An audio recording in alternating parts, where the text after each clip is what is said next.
भाजी विक्रेता महेश प्रकाश कांबळे याच्यावर कोयतेने 18 वार करून खून करणाऱ्या दोघा तरुणांना शहर पोलिसांनी जेरबंद केले। इनामधामणी येथे सोलापूर रत्नागिरी महामार्गावर सांगली शहर पोलिसांच्या गुन्हे प्रकटीकरण पथकाने पाठलाग करून दोघांच्या मुसक्या आवळल्या।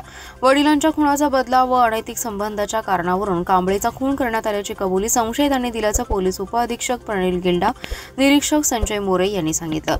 मुजाहिद फिरोज उर्फ बडे शेख व जय सूरज पाटील अशी अटक केलेल्या संशयितांची नावे आहेत। मयत महेश कांबळे हा भाजी विक्रेता होता। 5 जून रोजी सकाळी तो 100 फुटी रस्त्यावरील बाजारात भाजी विक्रीसाठी आला होता।